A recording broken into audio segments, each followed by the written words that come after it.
Coming up next on Insights on PBS Hawaii, how can we accommodate service and comfort animals?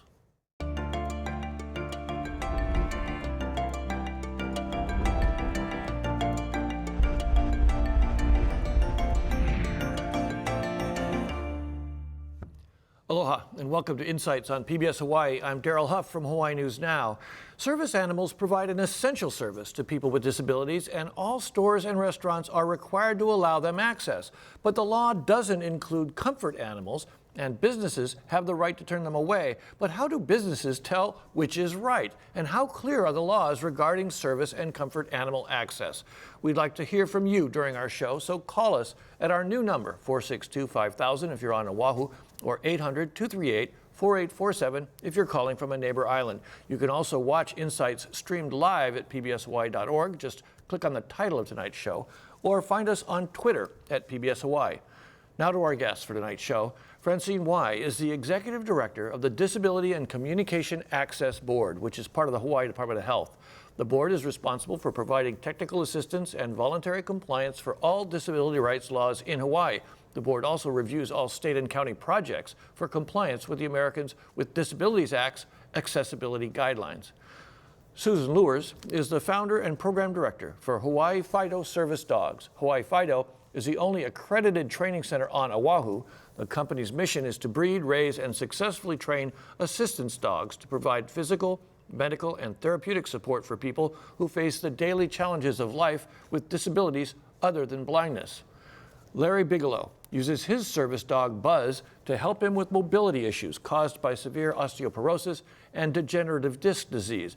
Buzz assists him primarily with forward mobility, but also balance and support. In 2015, Mr. Bigelow and Buzz were recognized by the Veterans Administration as a service dog team. Ian Busher is the owner-operator of Lele's Bar and Grill, located at the Turtle Bay Resort. Mr. Busher gets a lot of requests from patrons who want to bring their pets into his restaurant. Mr. Busher says he and many other restaurant owners feel confused about which pets they must accommodate.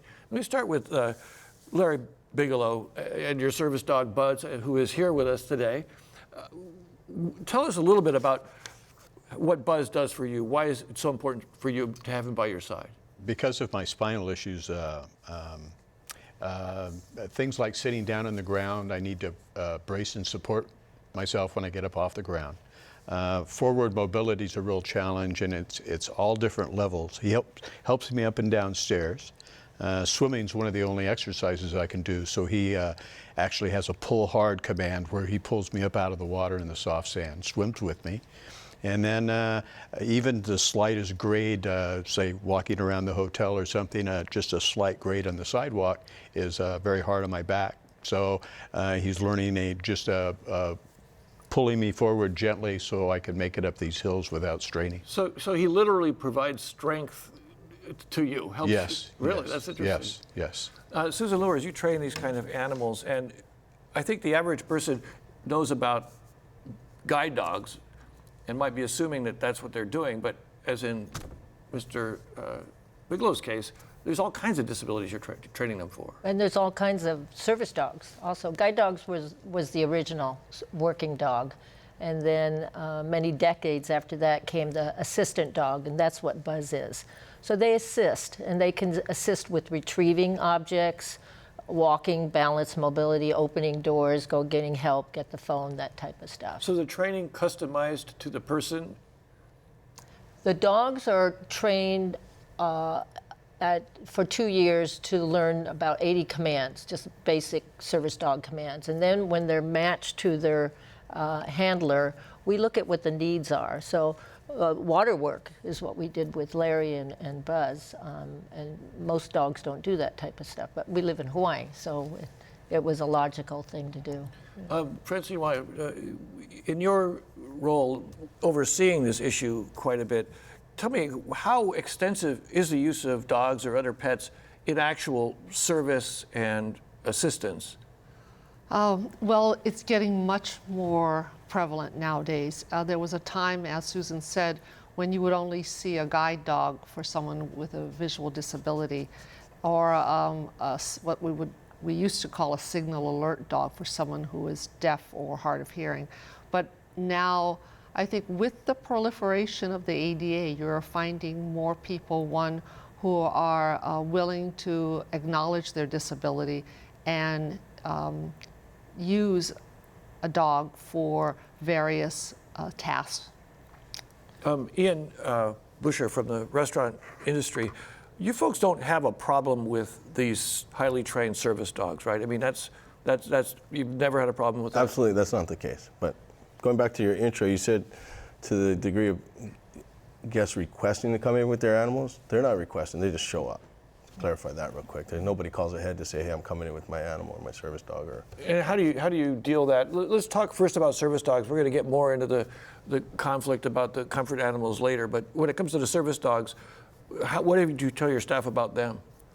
we're all about it. I mean, you know, we're obviously animal friendly, and we all have a dog, or we have, you know, we love pets. But Larry is a patron of ours. He's a guest, and he had a different dog prior, but I know Buzz, and he comes in and he's kind of helps me educate me a little bit, and kind of helps me pass on the message. But it's very gray area. It's hard to communicate to the gang, and but those that have a disability, those dogs that's never the case. Have you ever had a problem with a true service animal Never. acting up in your restaurant? Never. Never. Francine, why? What is the rule about what's appropriate for bringing animals in? Well, I think just by asking me what's the rule, I think that's the crux of why we're all here. Because if there was one single rule that applied in all the different situations, we would all breathe easy because we would all know what to do. The fact of the matter is that there are multiple rules depending upon the various settings and which federal agency issued a rule or regulation about a different type of animal or what an individual is able to do. But let's start basically with the service animal definition, which is in the Department of Justice's Americans with Disabilities Act rule. And that rule talks about a service animal as being an individually trained dog, as Susan said, that is trained to perform work or tasks for an individual with a disability. Work or tasks are discrete activities that benefit the individual with a disability, and they have to be related to the person's disability. So, like we said, it could be fetching an item, it could be stability, any of those things. The federal definition in the Americans with Disabilities Act says that the presence of an animal for comfort, companionship, any type of reassurance simply to benefit the individual is not a service animal, because that animal has not been trained to do something. For all intents and purposes, most people get an animal for comfort. I mean, we don't go out and get animals to make us uncomfortable. Let me ask Susan Lewers, when people call you up and say, "Oh, I want you to," do they call you up and say, "I want you to train up my dog so that it could be"? Yeah. What kind of conversations do you have about that? Many. I get a variety of phone calls, and some of my favorite are, I'm getting on an airplane tomorrow, can you certify my dog? And that all revolves around, I don't want it to go in cargo and I don't want to pay the money. So you spend a lot of time educating those people, and they kind of hang up in the huff on that. A lot of phone calls from, I have a personal dog, I need you to certify it so I could have my dog in housing, or so I could take my dog out when I go outside because it's lonely. So then you spend a lot of time and explain that could be emotional support dog, and do that type of thing with it. So. But for the legitimate service needs, when people actually do have the need that you can fulfill about these things, what do they have to go through to get a dog that you've certified? Excellent question. It is not that easy to get a dog. There's a time wait. We have actually a questionnaire, a fact answer sheet that we talk about it, think about it. Having a dog costs money. Can you financially handle this? Can you physically handle the dog? Can you take the dog out to go walk and exercise and go to the bathroom? is your family on board for this? Can you have a dog in your area? And can you physically control a dog? All this is really important on that. You know, Larry Bigelow, so tell me about the process you went through to first figure out that this was something that would work for you, and then to actually go through the process of getting it. Susan and I met several years ago. I had a large Newfoundland, and I wanted to take him as a therapy dog, take him to the hospitals and things like that. So we had met, and her working with the kids had got him as a therapy dog. So then some years went past. We see each other occasionally. We both live on the North Shore, but then I started having my spinal problems. And I think it was after 2 or 3 fractures. It was kind of a funny situation for me when it all started, because I was kind of in between insurances, between the VA and Medicare and things, and my doctors didn't seem to understand what was going on. So I had a couple of fractures before my doctors would even really consider me having a problem. Finally, I went to my doctor and I said, you know, you need to send me in for a MRI, and we need to get started with this. And called me the next day and says, come on in and see me. He says, you got a lot of reasons to hurt. Well then, look, So- to advance that story a little bit, so how did you figure out that a dog could help you? Well, so just thinking about the problems I was having and everything, so I approached Susan and said, do you think I would qualify? And she said, yes, you would. Oh, so you actually help people qualify? Well, we talked to him to see, you know, can we train a dog for what he needs? And we specialize in the mobility balance assistant dogs. So, yeah. And then, so Francine, on the, are most of these dogs that are service dogs, are they something that people could get money for from insurance or anything like that? Very limited cases you will have the Veterans Administration or vocational rehabilitation may pay for the animal and training, but for the most part, no, it's something that is not reimbursable. Well, I want to jump in. Okay. VA has not. Oh, Has not, and I'm going on record to say that. They have promised. It went back to the Bush era, and that money has not been designated. Some guide dogs years ago were getting reimbursement on that. VR has, if it helps an individual go back to work. But what VA has done is, if you get a dog from an accredited program, VR is vocational rehab. Right? Vocational rehab. They will pay for the health insurance, vet insurance for the life of the dog, of which Larry is one of the very few people in Hawaii that has made it through the system. It's not easy. Yeah, we got some He's gotten questions. it. Yeah, congratulations too on that. Yeah, we're very proud I of him. will say that the VA will prescribe Oh, in a dogs to- heartbeat, Yeah. yes. Oh, really? Yes. Yeah. yes. Okay, I've got a couple of questions already from viewers, and I'd be very interested in hearing from viewers about this, what kind of experiences you've had out in the community with these animals, what kind of confusion you may have. Here's a fellow, Michael from the Big Island, writes, I have no problem with service dogs, but I'd like to see someone bring a pit bull as a comfort dog and see how other comfort dog owners react. Let me try. Ian, have you had dog conflicts in your restaurant about this? We have. Tell me a story. Well, I've had a couple, but one was just the other day with Larry. That's how this whole little conversation kind of tied up and how I got here. But there was an older couple that has been coming in, and they told me they wanted to bring their service dog in, and I said, I can't tell you no. And she actually, I don't know if I'm speaking out of school, but she has a wig on because she had brain surgery, and I thought, heck, and as long as it follows all the rules and everything. And It's hard to challenge how someone big like is that. it? And he says, this big. And they brought it out, and the dog's head was that big. It was like a mini pony. I'm not kidding.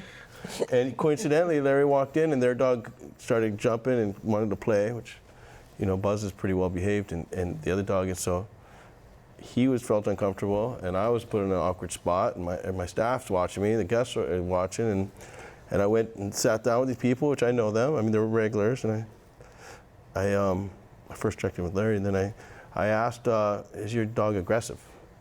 And they said, no, our dog's great. And then they answered everything that I'm not allowed to ask. They answered for me, and they said, we got paperwork. And I was like, really? They said, we'll bring it for you next time. I was like, really? Cool. And so, true story. And then they took the dog around the backside of the restaurant and finished their meal, and they were out.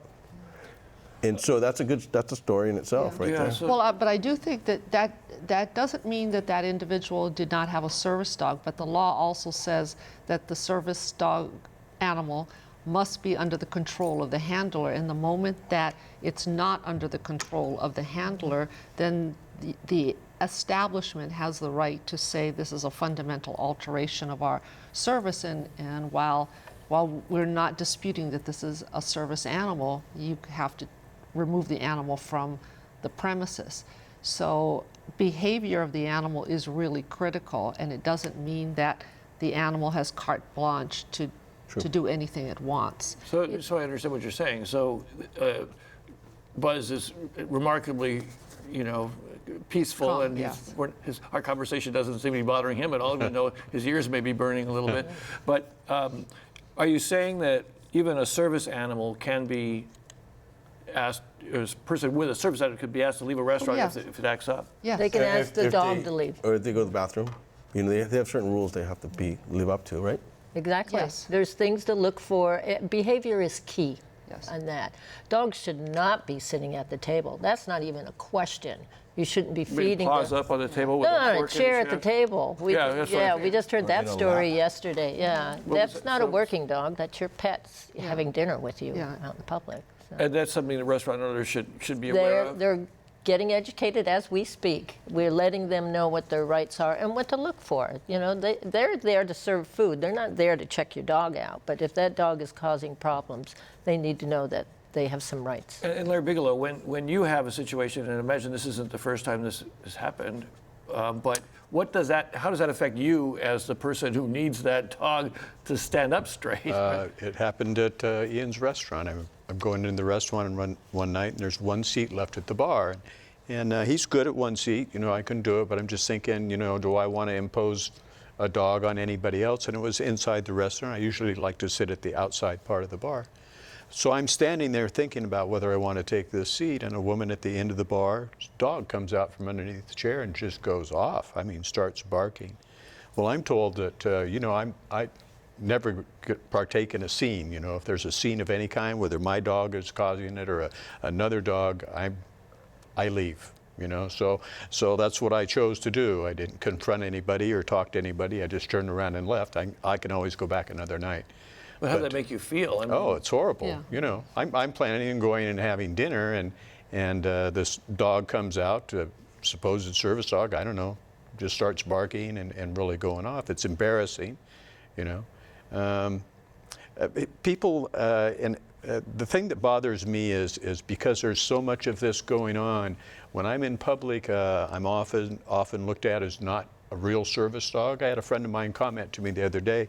He was playing golf, and I'm walking through the parking lot, and Buzz has always got a vest on, and obvious service dog.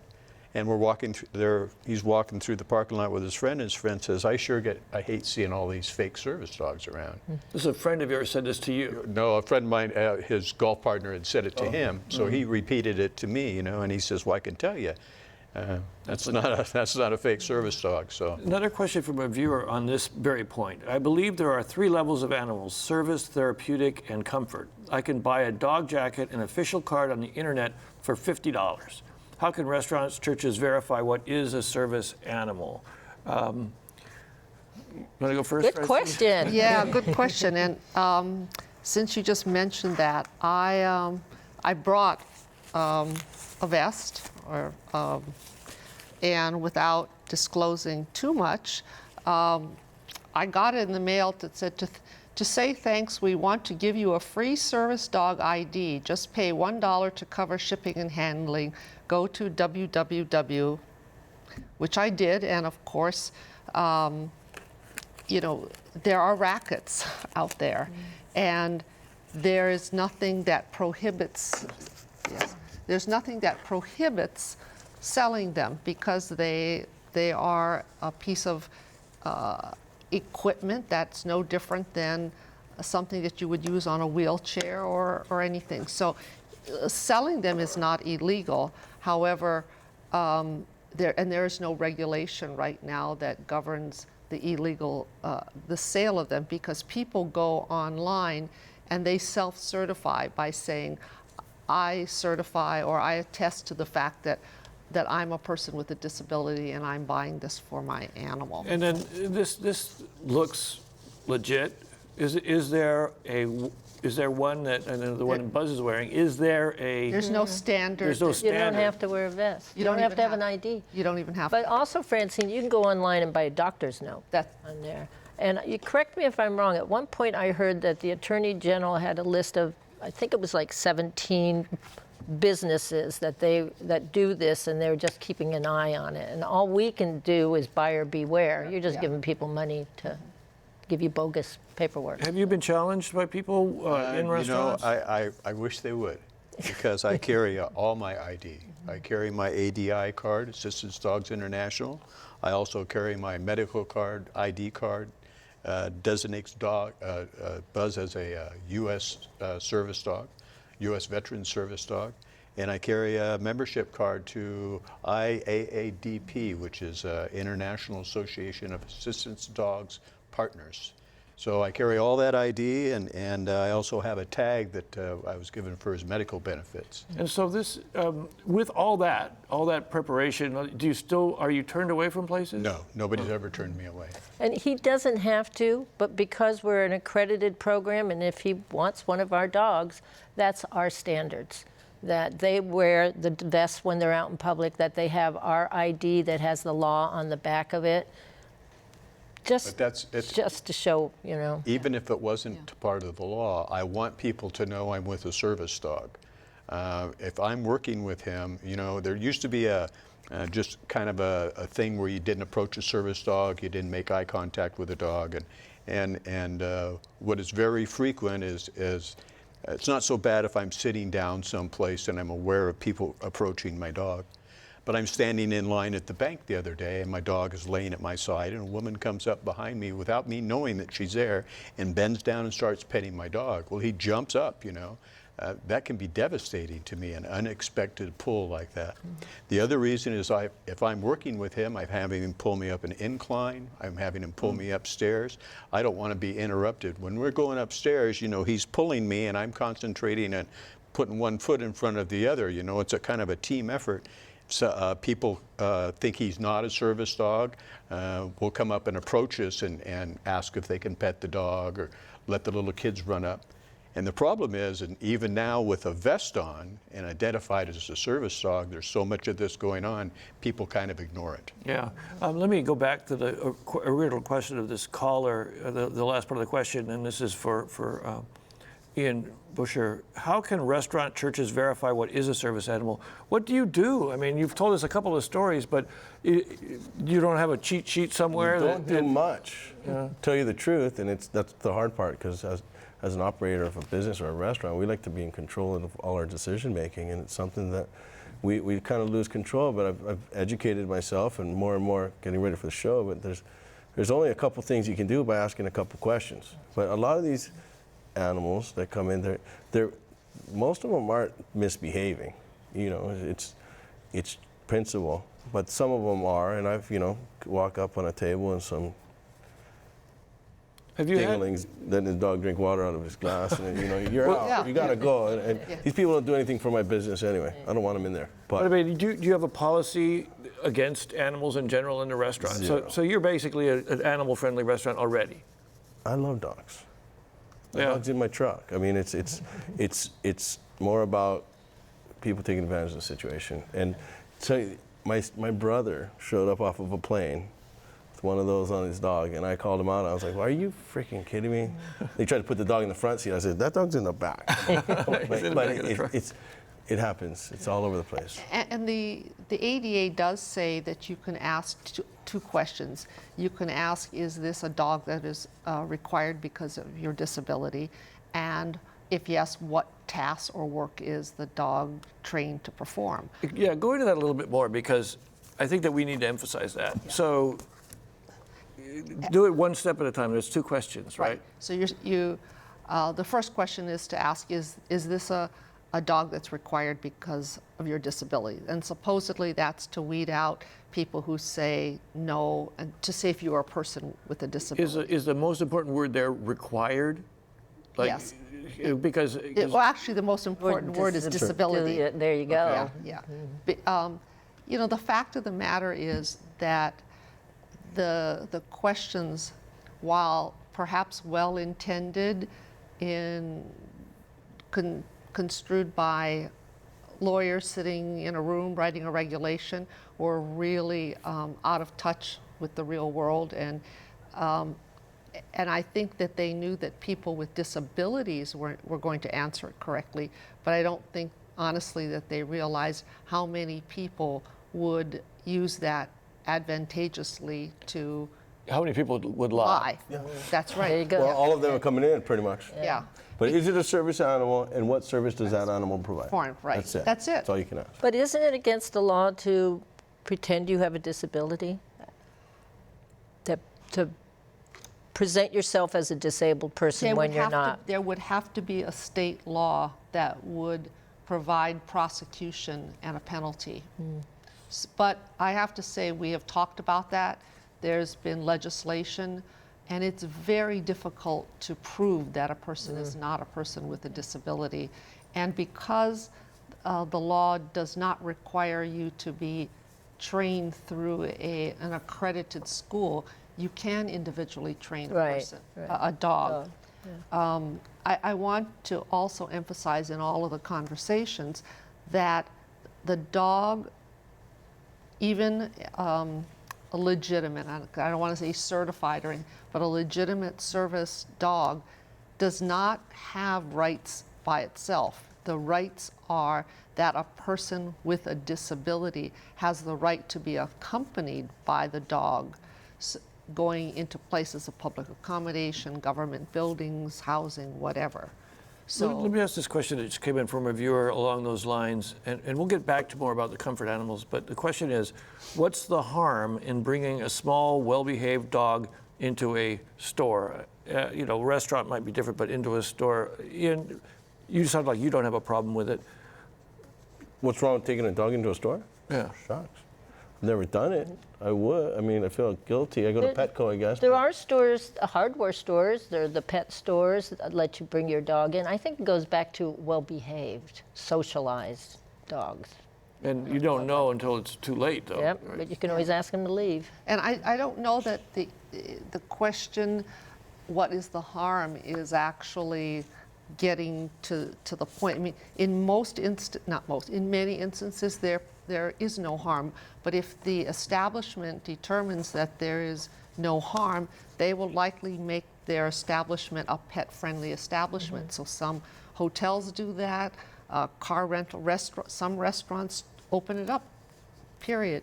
So it isn't so much the issue of harm or not, or no harm.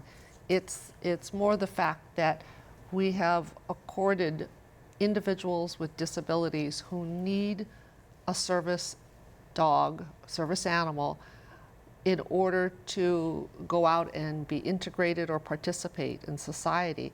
And because that right is not given automatically to everybody, then it's really a matter of others falsifying their status in order to gain access. It's really about that. It's kind of a complicated situation. And you know what, that is one of the things I hear a lot from our clients. That's a major diss when somebody's pretending to be disabled. It's like walk a mile in their shoes. You know? We're going to take a little bit of a break just to remind our viewers that tonight we're talking about accommodating service and comfort animals. We always like to hear from viewers like you. We have some questions still to come. So please call, email, or tweet your questions and comments. Call our new number, 462-5000 from Oahu, or 800-238-4847 if you're calling from a neighbor island. On the issue about dogs in restaurants, a couple of callers, do legitimate service dogs have standards of cleanliness? And two, what are the health implications of having dogs in a restaurant? Susan Lewis, is this a point of training for Yes, you? it is. Tell me a little bit how you make sure that this is not an issue. Well, part of when our dogs are placed, the clients learn to groom the dogs, and grooming is not just brushing. They clean their ears, they brush their teeth, they do their nails, they're bathed. They have to smell good, be good dogs out there. They're not dogs that are in there licking or shaking off or that type of stuff. So yes, that's an expectation that you have a clean animal when you're out there. And the dog is to be out of the way. It's unobtrusive. You shouldn't know that you've been sitting in there with a dog under your feet. You know, Larry Bigelow, for yourself, what does that mean in your daily routine? And you seem to be a very sensitive person how other people are regarding you. So I imagine it's very important for you to keep Buzz as clean as possible. How much work is that for you? It's, you know, we have our weekly toenail trimming and the he does yours, you do his. Yeah. When we swim, often we swim, and so that's a big issue. You don't want to take a wet dog that's into a restaurant after we finish swimming. So anytime we're in the water, he comes home, he gets a good bath, and I make sure he's dried off before I ever take him out any place. It's you know, it's High Fido's done so much for me. It's made such a difference in my life. I don't want to do anything that would jeopardize it. Yeah. You know, we've talked a little bit about the sort of rise of the comfort animal, and I'm curious as to how this developed. Susan, I'm sure you've been paying attention to this industry. Is it something that just literally was a loophole that people decided they could walk through, or is there a legitimate thing called a comfort animal that your doctor will recommend you have and does a legitimate thing for you? Mm-hmm. There is. It's called the Emotional Support Comfort Dog, and they do have their role in life. The doctors do need to write a letter, and we would love to educate the medical field a little bit more as to let them know what they're writing a letter for. You know, a lot of times they'll just dash off a note. But the dog should be used to really help someone who has that anxiety or that depression or that type of thing. And they have rights in housing where there's no pets. And Francine, just to make that point with a caller from David from Maui asks, what is the difference between a service and a comfort animal? I think we're talking about that now. People in our condo have a comfort animal, and when they go on vacation, people come in to care for the animal. It doesn't go with them. Is that the most appropriate way of dealing with that? Again, I will reiterate two things. One is that the animal itself, no matter what you term it, does not have separate rights. So in a housing situation... Oh, so if the owner goes away, all of a sudden it loses its right to be there? Yes, unless the establishment is also pet friendly, in which case then it is a pet instead of a comfort animal. But the law that governs housing or multifamily dwelling units is called the Fair Housing Act. And the Fair Housing Act actually does not have a definition for emotional support, comfort, companion animal, or service animal. What it says is that if you have a no pets policy, then you must make a reasonable accommodation for an individual with a disability to bring an animal into their residential dwelling unit to help them afford the benefits of housing. So couple things, that animal could be more than a dog, whereas a service animal is essentially a dog. So you could bring in an emotional support cat or guinea pig or... We've heard of miniature pony. Sure. Ponies could qualify as a service animal if it's for a blind person in a rural area. Okay, let me Well, get this. more than just the blind person in a rural area, but yes. So I think let's leave the miniature pony out of the discussion. That's kind of a red herring. Because yes, it's a little bit. Forgive another animal metaphor. So when you live in a housing complex, the reason why fair housing is fairly adamant about allowing emotional or companion animals is they're basically saying that animal doesn't have to perform a task or be trained to do work for you.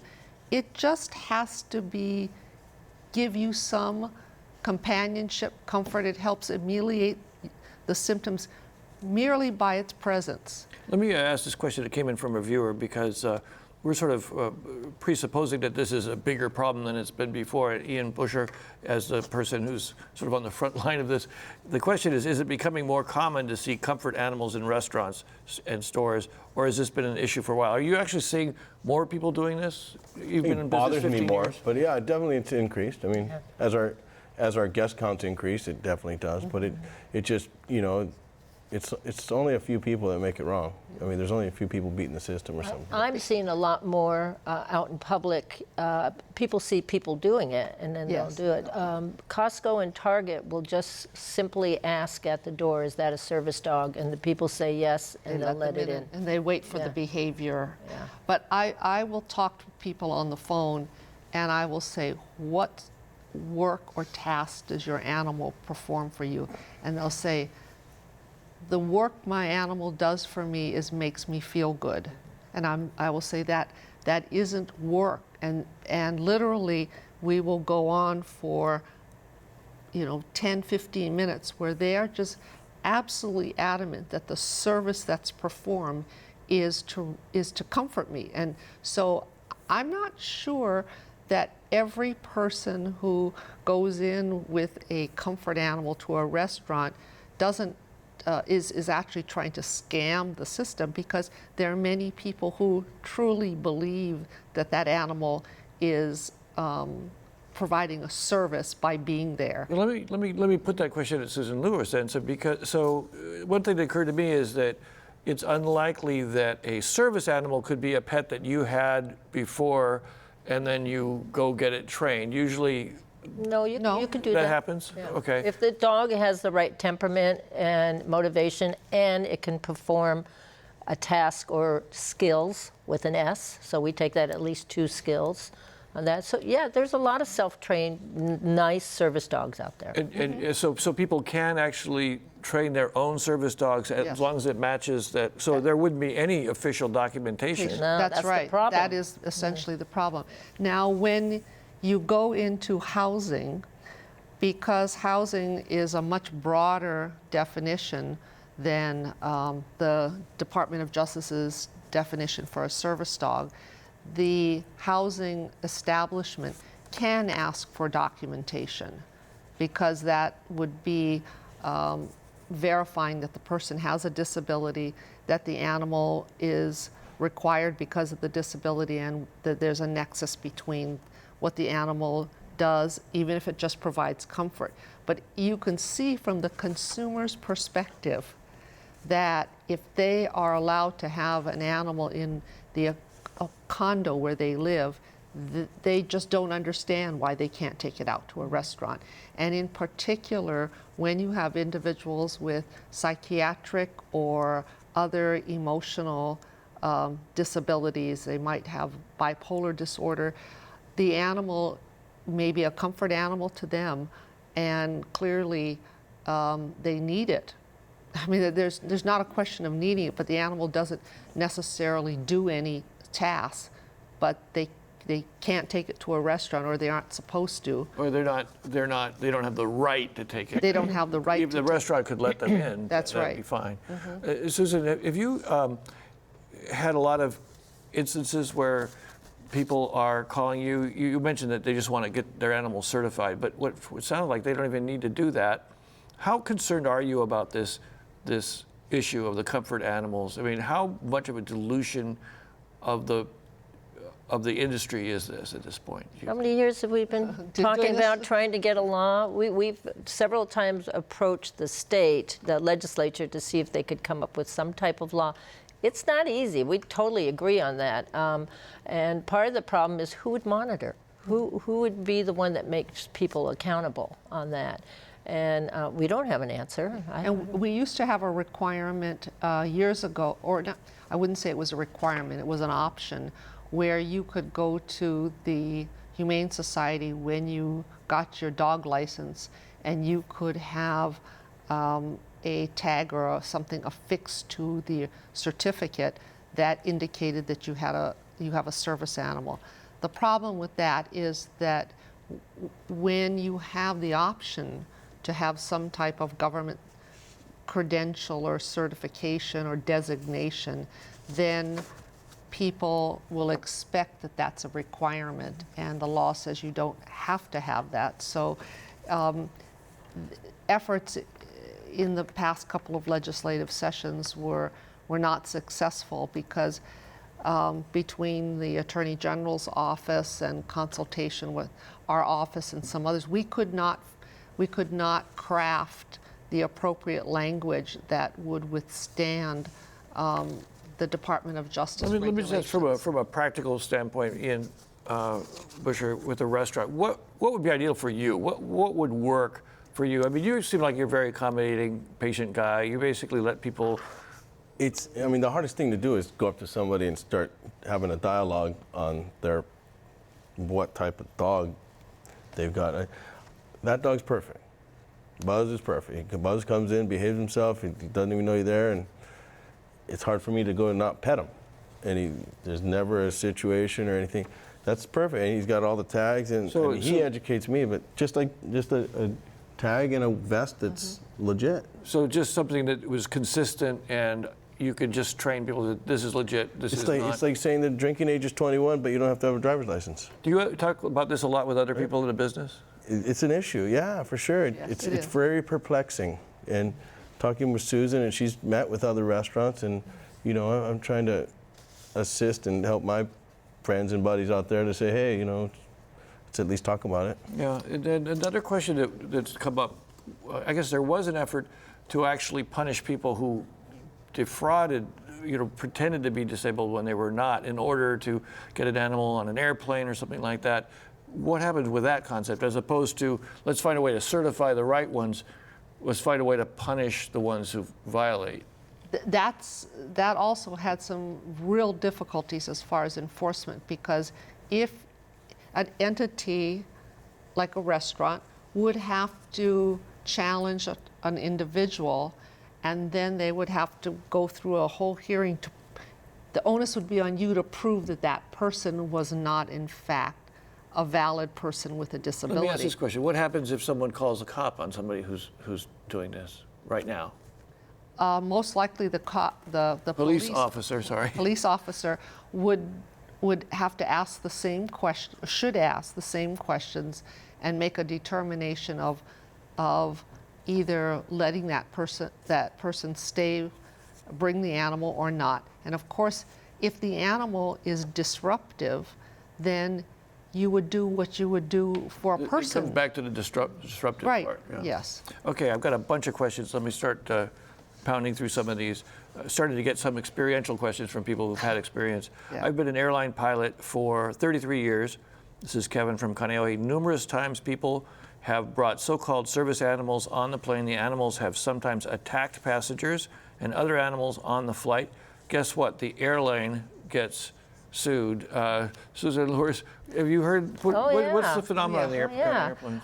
Years ago, there was the pig on Delta. Yeah. And I think that's what finally got the ADA to go, maybe we should upgrade our laws, I don't know, in 2011. Yes. What was that story about the pig on Delta? At that time, before 2011, and correct me, a service animal could be any animal that, and so people had snakes and goats, and so this woman had a doctor write a note that she needed her big pig. It was a big pig, and it was running amok on Delta Airlines and causing some problems over there. I've noticed, I had planned a trip back to the mainland next year, and so I've been looking into some of the laws and regulations, and Susan just sent me an email the other day about Hawaiian Airlines, and I don't know if they've changed it. They're getting a little tighter because of this.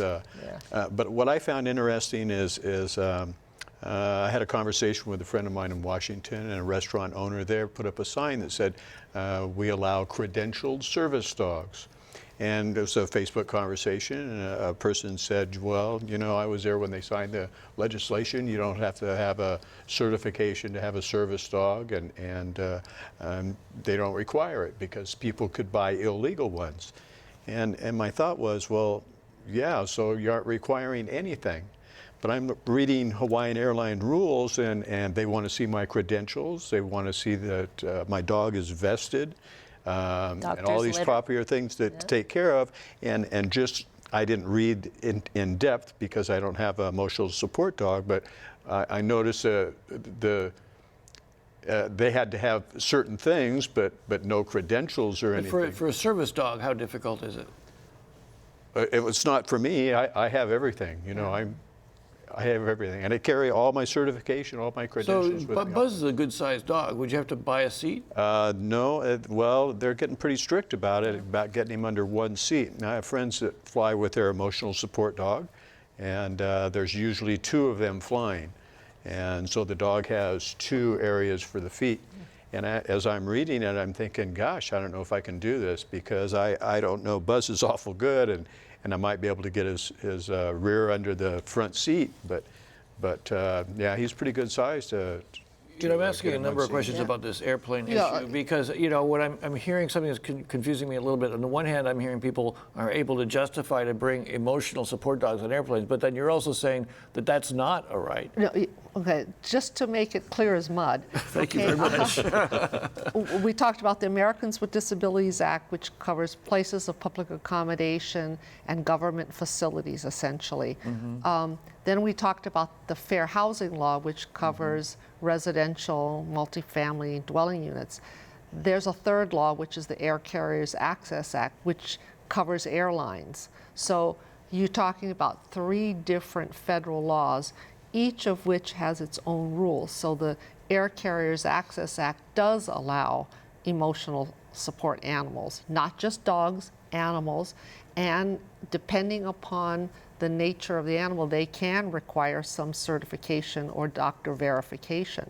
So again, it's confusing for the individual. I don't blame people for saying, gee, I've left my house, I've gone through the public accommodation, I've arrived at the airport, I'm getting on the plane, and now I've gone through, and I still have the same dog, and now all of a sudden, I can't do it. 3 different rules apply, 3 different things I can or cannot do. It isn't easy, and if there's anything I would ask for, it would be the consistency or uniformity, whichever direction they go.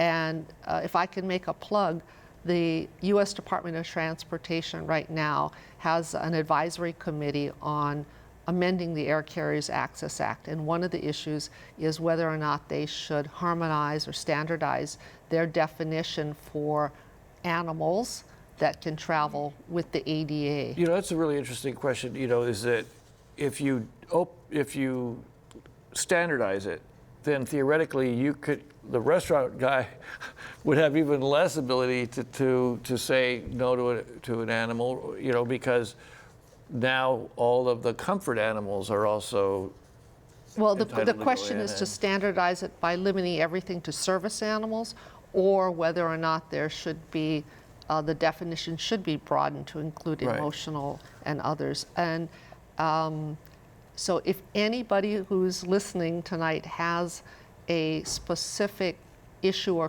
or comment on airline travel, then we're trying to compile in our office some type of response to give some input, because we're so dependent here in Hawaii on air travel that it's more significant to us how they define the rules, because unlike being on the mainland, if you're a person with a disability and you want to go from LA to Las Vegas and cross, you can just jump in your car, whereas here you can't do that. So the Yeah. rules for air travel are going to impact us Okay. a But lot. basically, it's still a little bit muddy. But it's very muddy. So let me go on. We've gotten a number of calls from people who are asking about the health implications.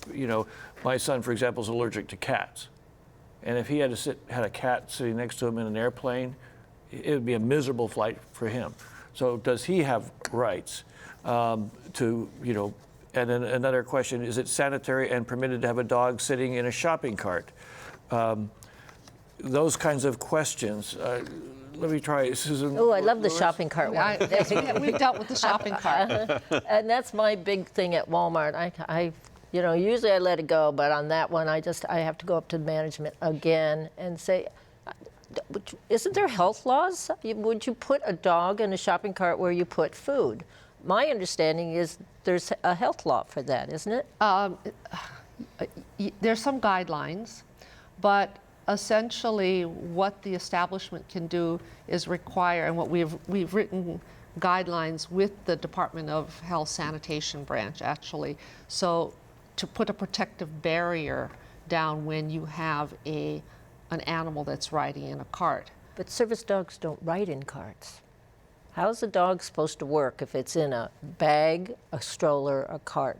Well, For us, it's 4 on the floor. They need to be correct. working. That's Yeah. correct. But I guess I'm referring to the question about the shopping cart. cart. Okay. And the if health and the implications health of it, yeah. implications. And they have done tests to show that it's not necessarily Any dirtier? any dirtier than A baby. a baby's baby bottom, who's huh? drooling and all of that. So, but the issue is that if you have an area where food is placed, that you can ask to provide a barrier for the animal if the animal's going to be in the cart, and the establishment should provide the barrier. The barrier can be a Let me put blanket. that same question to Ian Busher. As a restaurant owner, what kind of things where do you draw the line on what the animals can do when they're in your restaurant? And what are the health implications of having them? It's a gray area, but it's we had a dog came out of the water and it shook, and the patron said they did have a certification. It was in the hotel room and all this kind of stuff, and it's a big dog, and it was actually a well-behaved dog, but it did shake in it. But sanitation-wise, that's our biggest concern, and just like a human being is, they need to be well-behaved and they need to be clean and they need to be can't be obtrusive, and just like an animal is, I think, better be as best looking as it can and behaving. But most of these animals are not they're not being bad, or they're not clean or not. They're just there, and that they're a comfort dog, and they're just. I think people, particularly people who don't have a lot of pets, will assume that a dog or a cat is going to be less clean than a human being just because of where they've been, I guess. But is that a fair assumption to make, that automatically an animal is going to be an unsanitary situation? Not my dog. I don't think so. Okay, all right. And it's also not a fair assumption to say that all people who have comfort therapy animals or even pets have animals that are less clean than a service animal, because people generally take very good care of their animals. Let me ask, back to the allergy question. Who has to move when someone sits down next to a person who's allergic to cats or dogs in a place of public accommodation? Whose rights override? I mean, they're both people's rights. I get that. It's not the animal's right, but how do you handle it? Well, the airlines actually has very specific guidelines on what obligation the airline has to reassign a seat if somebody is sitting next to somebody that has a dog and that they are, or any type of animal that they're allergic to, and then how to offer, when that cannot be done, a ticket on an alternate flight. But, again, that's all theoretical, and when it comes right down to it, people have very high emotions when they're traveling, and so I don't want to move, you make him move. I got a very specific question right on that point. And Susan, looks like you want to take this one on too. I recently took my son to the emergency room. He suffers from severe asthma. A person there had a service animal, no jacket, and it made it difficult for my son. I talked to ER workers, and they said there are no guidelines to ask them to leave the ER. Well, that's true, but then this is where the ER makes accommodations, right? Yeah. So to get this straight, is it if I feel that an animal is a threat to my health, generally speaking, I can say I need to be accommodated too? If an individual has a severe respiratory disability, they may be qualified under the ADA for protections as well. And really, it is up to wherever they are, whether they are in a restaurant, the emergency room, a theater, for the establishment to look around and to reseat. And it might be that you have to reseat both people, or put one person at one end of the ER and the other person at the other end of the ER. Having a service dog, I don't know if I mentioned it to Ian, but I did mention it to one of his other managers. If there's ever a problem like that, when I'm in the restaurant, you come and tell me about it, and I'll leave if I have to. I'm not there to inconvenience anybody else, you know? I know that you feel that way, and you've been really clear about that, but I'm wondering, like, let's say you had to go to the emergency room, and you could use the support of Buzz in the emergency room. Have you ever done that and been in that position? And I've taken him to the hospital. I've gone through physical therapy with him. I visited the VA, all my trips to the VA, Buzz is always with me. So, and it's never been a problem. But you know, I don't want to impose on anybody else either. You know, we all got our issues and stuff.